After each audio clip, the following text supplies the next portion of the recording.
औज़ुबिल्लाहिमिनश्शैतानिर्रजीम बिस्मिल्लाहिर्रहमानिर्रहीम। Dear students, अस्सलाम वालेकुम। क्लास 10th का लेक्चर नंबर 50 है। इस लेक्चर के अंदर हम एक्सरसाइज 5.2 के रिमेनिंग क्वेश्चन को डिस्कस करने से पहले हमने एक इम्पोर्टेंट टॉपिक पढ़ना है, वो है डिमॉर्गन्स लॉ। और ये आपके बोर्ड के पेपर के लिहाज से इम्पोर्टेंट है। आप इस चैप्टर में से लॉन्ग क्वेश्चन के तौर पर वो आपको कोई भी क्वेश्चन की स्टेटमेंट सेट देगा और बोलेगा वेरीफाई द डिमॉर्गन्स लॉ। तो आपने इसको अच्छे तरीके से सुनना। डिमॉर्गन्स लॉ, बेटा डिमॉर्गन के दो लॉ हैं हमारे पास। सबसे जो पहला लॉ है वो क्या है, ए यूनियन बी का जो कम्प्लीमेंट होगा वो इक्वल होगा ए कम्प्लीमेंट। याद रखना, देखिएगा आप बोर्ड पे यहाँ पर यूनियन है, यहाँ पर क्या आ गया, इन दोनों में डिफरेंस याद रखना। ये जुबानी याद होना चाहिए आपको। पेपर वाला आपको स्टेटमेंट ये दे सकता है verify the De Morgan's law. De Morgan's law लिखे हुए नहीं होंगे क्योंकि आपने खुद याद है। इसी तरीके से दूसरा डिमॉर्गन लॉ क्या है कि ए इंटरसेक्शन बी बोथ का कम्प्लीमेंट इक्वल है ए कम्प्लीमेंट यूनियन। तो आप अगर गौर से देखें तो यहाँ पर इंटरसेक्शन था, यहाँ पर क्या आ गया है। सबसे पहली बात तो हम इन दोनों को वेरीफाई करते हैं, इन दोनों को हम प्रूव करते हैं। उससे पहले आपने एक छोटी सी एग्जाम्पल समझनी है। यहाँ पर फॉर एग्जाम्पल मैं एक सेट लेता हूँ, वो है 1 2 3 4 5। एक सेट लेता हूँ ए, उसमें मैं लिखता हूँ 1 3 5। क्या सेट ए सेट यू का सबसेट है? बेटा सेट ए के तमाम एलिमेंट सेट यू में मौजूद है ना, तो ये सबसेट है। तो कंप्लीमेंट के लिए ये चीज़ लाजमी है कि अगर यू एक सेट हो, दूसरा सेट ए हो, तो सेट ए के तमाम एलिमेंट सेट यू में मौजूद होने चाहिए। तो फिर आप सेट ए का कम्प्लीमेंट फाइंड करते हैं। हम ए का कम्प्लीमेंट फाइंड करते हैं, वो क्या होगा यू माइनस ए। सेट यू लिखते हैं 1 2 3 4 5 माइनस ए लिखते हैं 1 3 5। तो ये डिफरेंस ऑफ टू सेट्स आ गया। Difference of two set, set U में ए को माइनस करना है, तो इसका मतलब ये है सेट यू के वो एलिमेंट जो सेट ए में मौजूद ना हो। तो इस सेट में कौन से एलिमेंट्स हैं जो इसमें मौजूद नहीं है? वो है बेटा 2 और 4। ये बात तो आप 5.1 में भी डिस्कस कर सकते हैं, लेकिन यहाँ पर जो मैं आपको बताना चाह रहा हूँ वो ये है बेटा कि अगर मैं किसी भी सेट के कम्प्लीमेंट से, अब ए कम्प्लीमेंट किसके इक्वल था 2 और 5। अब इस कम्प्लीमेंट में से मैं कोई भी एलिमेंट ले लेता हूँ 2। क्या ये 2 सेट ए से बिलोंग करता है? नहीं करता। क्लियर होगी बात? अगर कोई भी एलिमेंट किसी भी सेट के कम्प्लीमेंट से बिलोंग कर रहा है तो वो उस सेट के अंदर एग्जिस्ट नहीं करता। इसी तरीके से अगर मैं यहाँ से सेट ए से एक एलिमेंट ले लूँ 3, क्या ये सेट ए के कम्प्लीमेंट से बिलोंग कर रहा है? लेकिन तो यहाँ से आपको ये बात क्लियर हो गई कि अगर कोई एलिमेंट किसी सेट से बिलोंग कर रहा होगा तो वो उसके कम्प्लीमेंट से बिलोंग नहीं करेगा। 3 जब वो सेट ए से तो बिलोंग कर रहा है, लेकिन सेट ए के कम्प्लीमेंट से बिलोंग नहीं कर रहा। इसी तरीके से अगर कोई एलिमेंट किसी सेट के कम्प्लीमेंट से बिलोंग कर रहा होगा तो वो उस सेट से बिलोंग नहीं कर रहा होगा। फॉर एग्जाम्पल जो 2 है वो सेट ए के कम्प्लीमेंट में तो है, लेकिन 2 जो है वो सेट ए के अंदर मौजूद नहीं है।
इसका मतलब ना ही तो वो सेट ए के अंदर है और ना ही वो सेट बी के अंदर है।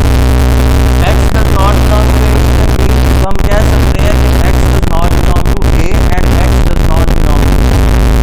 अगर कोई एलिमेंट किसी सेट से बिलोंग नहीं कर रहा तो इट मीन वो सेट के कंप्लीमेंट में बिलोंग करता है। तो X belong to A complement and X belong to B complement. और अगर कोई भी एलिमेंट, अगर दो सेट हो ए और बी, अगर कोई एलिमेंट सेट ए और बी दोनों के अंदर मौजूद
साइडली which is equal to A union B का कंप्लीमेंट। हम सबसे पहले ए यूनियन बी को फाइंड करते हैं।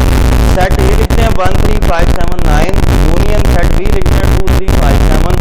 यूनियन के अंदर दोनों सेट के तमाम एलिमेंट्स होते हैं, तो हम क्या लिख देंगे 1 2 3 5 7 9। तो ये हो जाएगा ए यूनियन बी का कंप्लीमेंट फाइंड करते हैं। तो ए यूनियन बी का कंप्लीमेंट क्या होगा, U minus A union B. Set U लिखते हैं 1 2 3 4 5 6 7 8 9 10 माइनस ए यूनियन बी लिखते हैं वो क्या 1 2 3 5 7 9। तो इस सेट के कौन से एलिमेंट्स इसमें मौजूद हैं, 4 6 8 और 10, उसको नाम दे दिया राइट हैंड साइड लिखते हैं वो क्या है, ए कंप्लीमेंट इंटरसेक्शन बी कंप्लीमेंट। सबसे पहले ए इंटरसेक्शन फाइंड करेंगे, वो ए कंप्लीमेंट ए कंप्लीमेंट फाइंड करते हैं वो क्या है, you minus A. Set you लिखा 1 2 3 4 5 6 7 8 9 10 माइनस सेट ए लिखा वो क्या है 1 3 5 7 9। तो इस सेट के कौन से एलिमेंट्स हैं जो इसमें मौजूद नहीं है, 2 4 6 8 और 10। इसी तरीके से बी कंप्लीमेंट फाइंड करते हैं वो क्या होगा, U minus B. Set you